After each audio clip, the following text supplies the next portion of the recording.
So I want to thank you for joining us for our Tuesday, well, it's actually our Wednesday Q&A today. My name is Valerie Morris, and I'm the Public Information Officer for Snyder ISD. And we have Miss Cade, the Snyder Intermediate Principal, on with us. Thank you for joining me. Thanks for having me. So we'll go ahead and jump right in. We're in the second 6 weeks. How are things going at Snyder Intermediate School? It's going really well. We're actually having a really good year despite, still being in the middle of COVID.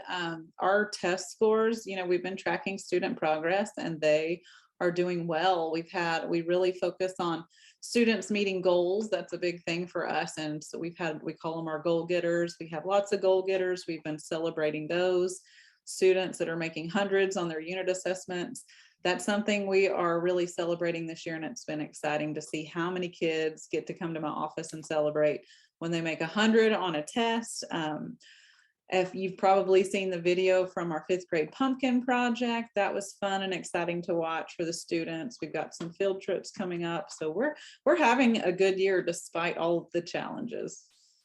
Well, and that's exciting to hear too, because I know and sometimes things get blown off proportion on the news, but you hear about COVID learning loss and all of that. And I know certainly there are issues to deal with, but it's great to celebrate the successes. And really, I think of anything, it teaches kids resiliency. And I think our students have demonstrated that very well. Very much so. We also, I forgot to mention, we added this year something new to our campus. It's our STEM class. And so this year, as part of their elective type classes, they go to PE every day, and then every other day they switch between music and our new STEM class. And we're able to utilize our awesome STEM facility out here. And our teacher is Carolyn Torres. Many of you have had her or knew her from the primary school. She's doing an awesome job with our kids, and they have been able to experience and do lots of different things that they don't normally get to do just in the regular classroom. So that's been a great addition to our campus this year. That's great. And that's a great way for enrichment for the students. And then also just to give them a break, to do something different and learn in a different way. So that's, and she's tying in everything she does, and there is tying into what they're doing in the classroom. And so we're really focusing on our reading this year. And so the classes that I've been in, she's tying that into what they're learning in reading. They were using robots and using parts of speech, and the robots were creating a story map. And then they were going to use that story and they were going to present it to some primary students. So I think that'll be exciting if you get any video footage of that for people to see, because it's really been awesome. Absolutely. I believe she invited me to that. So I'm waiting for a firm calendar date on that. So parents, look out for that. We'll be covering that as well. So let's talk about grades. As a parent myself, I know that gives me a window into how well my student is doing. I know I set up alerts on Skyward. I probably get them a little too often. I get them every day. I'm sure my kids love that. But and I know that sometimes, grades aren't entered in every day. So how often are grades entered into Skyward? What should we expect? Right. So the expectation is every week the teachers should be putting in grades. And so you guys are probably familiar with Schoology. So we use Schoology. We used it a lot last year with the hybrid instruction, but teachers are still using that in their classroom.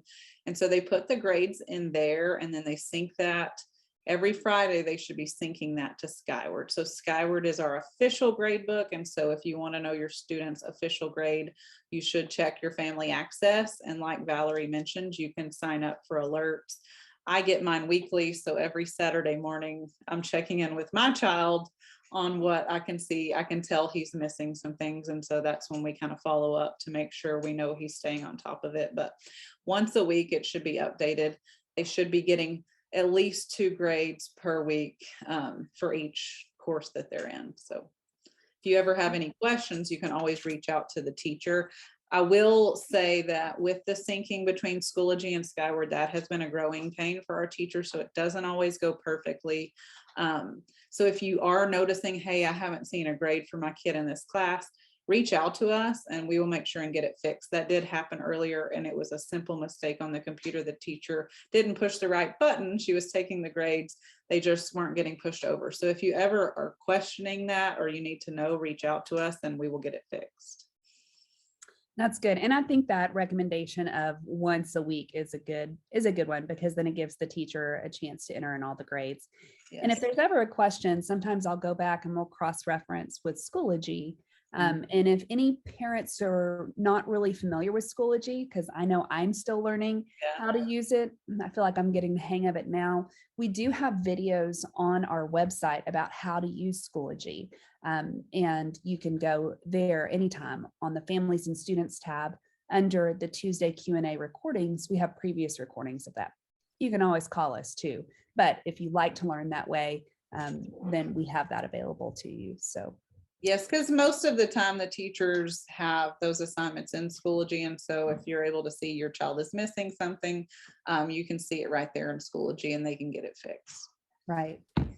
Okay. So do you feel like that's the best snapshot to give parents an idea of how their students are doing at school? Is there anything else they should be looking at to get an idea of how their student is really doing? Yes, so I mean, grades are important for sure. Our unit assessments, so those tests that your child is taking in their math and reading courses, and then if they're in 5th grade, they're also getting them in science.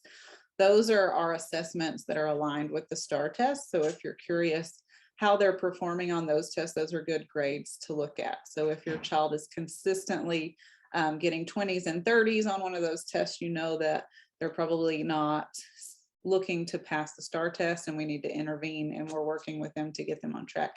If they're consistently getting good grades on those assessments, then they're probably on track to do pretty well in the STAR test. You also can look at their MAP data, which I think we'll talk about here in a minute, and that also kind of gives us a good indicator on how they're progressing and if they're on track to be successful on the STAR test at the end of the year. Well, we can go ahead and dive into that. Can you tell me a little bit first, what does MAP stand for? Sometimes people think we're saying math, and it's MAP, M-A-P. Yes, so can you measure of academic progress is, I believe, what it stands for. And so it is an assessment that we give our kids. We do one at the beginning of the year, the middle of the year, and the end of year. And I can't remember the term. Valerie, help me out. So they take the test and the questions get progressively harder. And as they miss those questions, they might get less difficult until it kind of puts that student on a level. And this is nationally normed. And so it compares your child to where they stand against their peers nationally. So not just in Texas. So if your child was, say, in the 70th percentile, that's based on kids at their age nationally. And so we can look at that data and it aligns it with the STAR test, and we can tell where they're projected to be on the STAR test at the end of the year based on how they performed on their MAP. And I've noticed even on my own kids, there's 2 different sections to that. The top section is their percentile. There's a component to it that tells me how they're projected to do on the STAR. And then there's a growth component to it. So the growth component, is that from year to year, test to test? Yeah, so we look at it from test to test. So they took it in the spring as they ended their year last year. And then we kind of look at it again, beginning of year, because we do a lot of times have some summer learning loss. And when I was reflecting on our students' scores at the beginning of the year, we did have some that dropped over the summer, but that's normal. But as we look towards our middle of year, which we'll take in December, we're expected to see growth. And so we need to make sure that they're continuing to progress so that by the end of the year, they're where they need to be to finish the year. So we look at it beginning, middle, and end. And we should see growth. If your child doesn't grow from beginning of year to middle of the year, we need to look at why is that. It could be maybe they just had a really bad day that day when they took the test. And that's when you would have that conversation with the teacher, because the teacher will be able to tell you if they're truly progressing in their academics. Or maybe there is something going on in this, your child isn't progressing. Maybe they've missed a lot of school, or there's something else that we need to look at to help your child. So it does a good job of letting us know how those kids are progressing to get where they need to be for next year. Okay. And how can a parent access their child's MAP scores?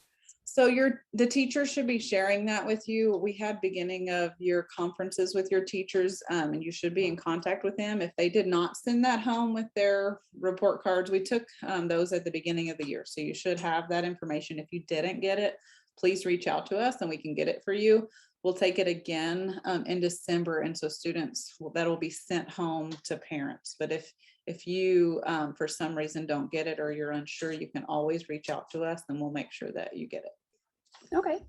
I think mine came home with my child's report card or in his backpack. I know I got it. So if you are missing it, reach out and we'll be sure to get it to you. Well, so if we notice a child is struggling, either what's available to them, how can they get help? Are you all doing that? Does the parent initiate that? How should that happen? Yes, so we are providing lots of tutoring opportunities in school and some after school. And so just depending on the student and their schedule, it could be during the school day, or there could be times where the teacher asks them to stay after school. So there's lots of different ways. We have teachers that work specifically in small groups with students in their math and their reading. We have even a bilingual teacher that's helping with that this year for our Spanish speaking students. We added a literacy lab this year. And so during that encore time, that elective time that I mentioned earlier, we also have a teacher that's pulling kids that are struggling with their reading and working specifically on reading in that class. Our general education teachers have their own tutorial groups based on student needs for their classes. So we have lots of ways to help your child. Like I said, it just depends on the child and what they need. And then if you feel like they're not getting help, reach out to us. Then we're definitely doing everything we can to evaluate data to see where the student needs are and make sure that we're addressing that. But if you feel like your child is still struggling, please give us a call and we'll let you know kind of what we're doing and what you can do at home to help your child as well. Okay, that's great. For homework, how is homework handled in the intermediate school level for fourth and fifth graders? I know we're preparing for junior high, gearing up for that. So what does homework look like? So it's going to vary depending on the teacher. I will say that most of our teachers, I wouldn't say they give a ton of homework. A lot of the times, what parents find out when they ask about why their kid has so much homework, the answer usually is they had time in class and maybe they just weren't productive that day. And so they had more homework. I'm not saying that we don't give homework, because we do. We had our fifth grade pumpkin project and the portion of that was at home. Our reading, we do that just like the primary school. We expect our students to read 2 steps every night. So that's daily homework. So that should be 30 minutes. And then if they have any other coursework that they haven't completed, they would need to do that as well. But like I said, that's going to depend on the teacher. So you would need to reach out to the teacher if you're unsure about homework. And I know we had this question on the primary school. A parent asked this, is they were having trouble, their child was having trouble getting their reading steps in each night. Do you have any suggestions for parents that might be struggling with that with their child? Yes, I'm a parent of 2 myself, and so we have to do this every day. What I would say is keep some books with you. We do it in the car on the way to wherever we're going. I'll set a timer and my kids read. And, it's just 15 minutes. So if you can get a 15-minute window in, while you're waiting for soccer practice to start, get it done then, and then 15 minutes before bedtime. You just kind of have to be creative because everybody's busy and we're going to different things. But we also have to remember priorities and remember how important reading is to our kids' education. If they can't read, they're not going to be successful in a lot of areas. And so I've got to make sure that I make it important for my kids, because if it's important to me, then they're going to get it done. And so we just figure out ways to get it in. And it's not always sitting for 30 minutes at a time. It may be chunks here and there, but we get it done. We started doing ours in the car too. And I didn't realize how long we were spending in the car because he was able to get all his reading steps done before we even got home and picking up kids. So we started doing that as well. And that certainly helps. The other thing I would say too, if you have a really little one that can't read independently, sometimes you can use the sibling to read to the younger sibling, and that can count for both of them if they're not able to read independently yet. And so we did that a lot before my youngest was reading on her own. Her big brother would read to her. So that was beneficial for both of them. And I think that's also one of the other comments the parent made, is that they were a little bit burnt out from reading, or they were tired of it. And so there have been times that my child has felt that way. And so I've read to him. And then all of a sudden we start trading pages and things like that. And that helps too. Yes. We don't want it to feel like a chore. And I think we found too that our new reading curriculum is really instilling a love for reading, and more students choosing to read than having to be forced to read. So that's definitely what we're after, for sure. Yes, and we're celebrating that here at school. And I know at primary, they make a big deal about it too, but we're celebrating that. They get to come up here when they fill out a reading log, and we reward them and make a big deal about it because we want our kids to enjoy it. And the other thing too is make sure you're finding something your kid's interested in for reading. My older son is real bad about picking the same types of books, and I've tried to get him to venture out and try something new because they do get bored with the same old thing. And he's recently found a new book that he's very interested in, so it's more fun for him. So if you notice that your kid's reading the same type books or the same books over and over, that may be part of it as well. Try to encourage them to look for different things in the library or things at home that might be more interesting for them. That's good advice. If a student is struggling with assignments on the computer, this is another question that a parent submitted. Are paper assignments, how much work is done on the computer versus paper? And how are y'all handling that challenge? Yeah, that's hard because we do, unfortunately, our STAR assessments are on the computer. So the end of year tests will be on the computer. So we have to do a lot of things on the computer to set them up for success for that end of year test. But we do have teachers that do things on paper as well. We're doing some of both. Our teachers are really training our students to, even if the test is on the computer, they usually always have paper in front of them where they can still work out their work or make notes or things that they need. So they work on those strategies. So I would encourage you, if it's like a math problem that's on the computer, have them write it down on paper, work it out there, and then just put their answer in. And a lot of the times the teachers want that so they can see what the kid did to show their work as well. So we can't, unfortunately, take away all the computer assignments for that reason, but there's always the option to do work on paper and then put it on the computer. Well, and it's certainly, the way the world is going in a lot of ways, it's an important skill to have and learn. So not only are they learning the content of whatever it is, but they're learning how to think and turn it. Our teachers were very worried about it when we went to assessments on the test last year, but they were pleasantly surprised with how our kids are just resilient, and they have had technology their whole lives. So they're a lot better with it than what we give them credit for.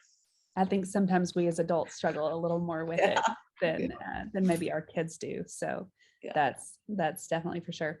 And I want to remind you, if you have a question at any time, feel free to pop that into the chat. If you're watching the replay of this, you can always email us at questions@snyderisd.net, and we will get back to you with an answer, or you can call the campus. But if you do have a question, you can throw it in the Q&A, and we will answer that here.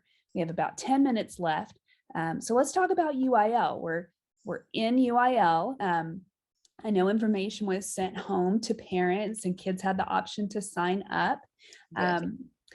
How is that going? What all events are you offering this year? That's a good question. So our UIL, we sent home, sign up sheets for our students, and they could sign up to try out for UIL teams. So our teachers have been, the coaches that signed up to coach have been meeting with those kids, and a lot of them by now have kind of had tryouts and decided who was on what team. And so we're offering this year, art is one of them for 4th and 5th grade. We have chess, we have dictionary skills, listening skills, maps, graphs, and charts. Sorry, I'm reading my list because I can't remember them off the top of my head. We have music memory, number sense, oral reading, ready writing, social studies, and spelling are the events. And so if your child made the team, that coach should be communicating with the parent and the student at this point. If you're unsure, you can always reach out to one of us and I'll find out that information for you. Our big meet should be, I believe it's on December 8th. Okay, that's great. Well, good luck. I hope everybody does well. And if you're interested in your child participating, look for those that comes out September or October. I guess about September is when might pretty be early. I think it was in September when we sent it Mhm. out because we like to give them time to practice and then try out. And then once they pick their teams, have ample time to practice and prepare. Absolutely. Well, and communication is something that we're working on. We want to be available to you all. We want to provide you with information on any topic that you want to know about that we can answer your questions on. But two-way communication is so important in your child's education and making sure it's successful. And we want to encourage that. Parent Square is something that we brought into the mix last year to try to improve that two-way communication. Yes. So many of us are familiar with Facebook and Instagram, and unfortunately, with how algorithms are set up, sometimes we can't get time-sensitive information to you through those social media channels, and we wanted a way to be able to make sure we're getting the right information to the right people. So if you're not on Parent Square and you have questions, please reach out to your child's campus. Reach out to myself at the administration office. We will make sure that you're set up. I've worked with 2 people today that were having some issues and we were able to get them resolved in just a matter of minutes. So what is the best way to contact a teacher if you have questions, problems, concerns, praise, you want to help and volunteer? How can they get a hold of them? I would definitely say Parent Square. If you message the teacher on Parent Square, I tell my teachers to make sure they get back to you guys within 24 hours. The important thing to know is if you message them during the school day, they're teaching, and so they should not be sitting at their computer or on their phone while they're teaching. They're working with your kids, and so that's where we want them to be. So just be patient. They may not respond to you immediately, but they should respond to you within the next 24 hours. They do have a conference period every day, and that's the time that they use to answer questions. They're planning and other things, but that's when they can communicate with you. And if it's something that requires a phone call at that point, they could call you or set up a time to meet with you. If that's not working for you and you've reached out and they didn't answer, please call our office and we can make sure that we get you in contact with that teacher. Absolutely. And one thing to note too, as well, is they may not see your message right away. So if you need to communicate something about a change in mixing them up or anything like that, please don't send that through Parent Square. Call the office to make sure that message gets to them, because the office. That's very true. That's very true. Because like I mentioned, the teachers are teaching, so they're not looking at their stuff all day. And so if it is something important, please call the office. Right. Okay. Well, we are through all of our questions. Ms. Cade, do you have anything that you want to add for parents? I don't think so. We're having a good year. I'm excited to have your kids. I knew most of them from the primary school, so we're having a great year. People have asked me about parties. We are having class parties. We just still can't have parents on campus, but I know a lot of the teachers have reached out about sending things. Just keep in mind, if you have been exposed to COVID, we ask that you don't bring anything up here or drop anything off, but I'm excited to be able to do that with the kids again, and they're excited.